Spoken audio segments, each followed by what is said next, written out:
Those of you who don't know me, my name is Sachem. I played for the Torch during my entire college career, so that would have been summer of 2013, 14, and 15. And Rich just asked me to record a quick video about my experience with the Torch, what it means to me. And so obviously if you guys were there, you know what the Torch is about.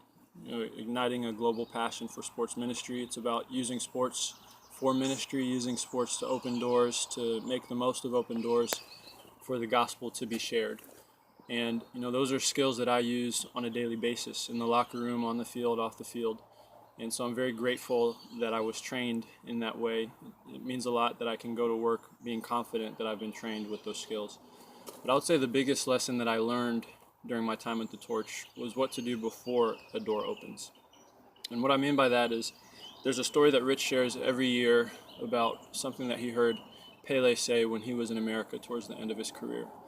And when I first heard the quote, it completely changed my life, and that's not an exaggeration at all.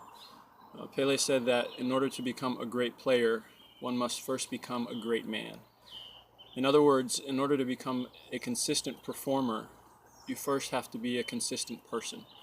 And that applies to every area of life where performance is involved. If you're a parent, a teacher, in business, in sports, in ministry, if you want to be good at what you do, you have to be good at the preparation for it.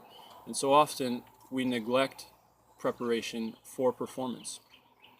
But what performance really does is just expose who we already are. You can't hide when you're performing. Plato once said that you can learn more about a person through an hour of play than you could through a year of conversation. And Steven Gerrard, the former Liverpool captain, said that you can't hide when the floodlights are on. You can't hide.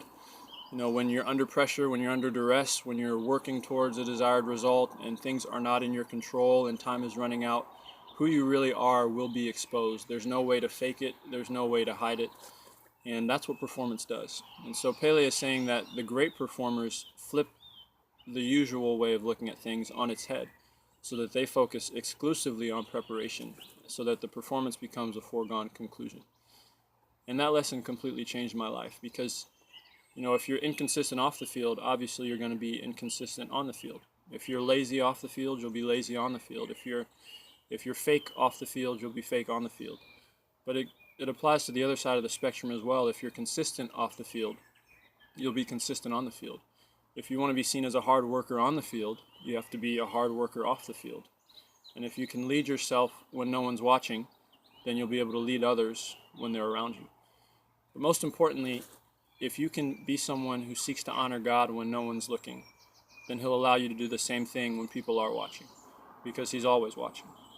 And that's the lesson that I learned during my time at the Torch was if you want to be used by God, then you have to focus on chasing Him when nobody's around, when nobody's focused on you.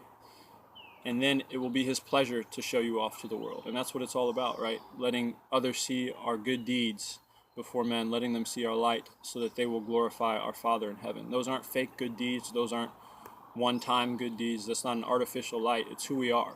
And it's just being exposed to the world. We love because He first loved us.